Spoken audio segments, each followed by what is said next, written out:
আমন্ত্রণ জানায় আজকের কুষ্টিয়া বার্তা নিউজরুমে। আমি মাসুদ রানা।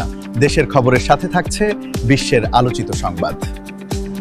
কুষ্টিয়ার শিলাইদহ কুঠিবাড়িতে বিশ্বকবি রবীন্দ্রনাথ ঠাকুরের ১৬৫তম জন্মবার্ষিকী উপলক্ষে আগামীকাল থেকে ৩ দিনব্যাপী ২৫শে বৈশাখ ৮ই মে থেকে জাতীয় পর্যায়ের অনুষ্ঠানমালা শুরু হচ্ছে।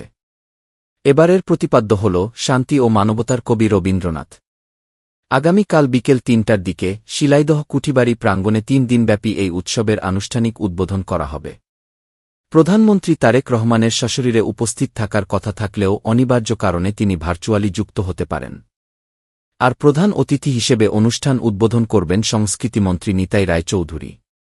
অনুষ্ঠানে বিশিষ্ট শিক্ষাবিদ প্রফেসর ওয়াকিল আহমেদ স্মারক বক্তা হিসেবে উপস্থিত থাকবেন। উৎসব উপলক্ষে কুঠিবাড়ি সংলগ্ন এলাকায় ৩ দিনব্যাপী ঐতিহ্যবাহী গ্রামীণ মেলার আয়োজন করা হয়েছে।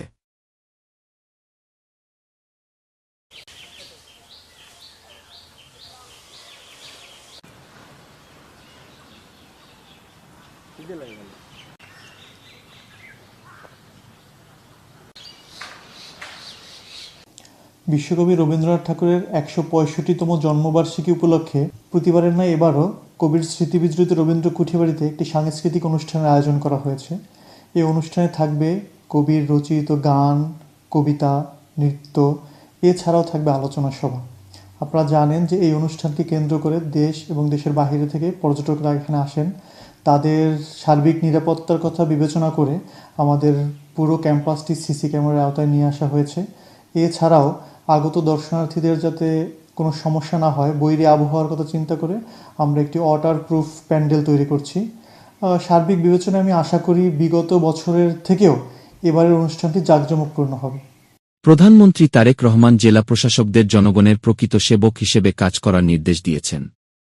তিনি বাংলাদেশ অ্যাডমিনিস্ট্রেটিভ সার্ভিস অ্যাসোসিয়েশনের সম্মেলনে বিএনপির নির্বাচনী ইশতেহার বাস্তবায়নে সবার সহায়তা কামনা করেছেন।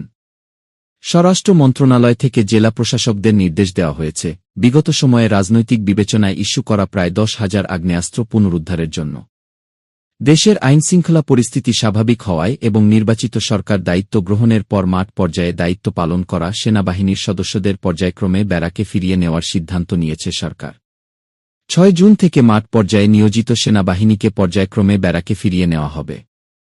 চাঁদ দেখা সাপেক্ষে আগামী ২৮ মে বাংলাদেশে পবিত্র ঈদুল আজহা পালিত হওয়ার সম্ভাবনা রয়েছে। এই ছিল আজকের সর্বশেষ খবর।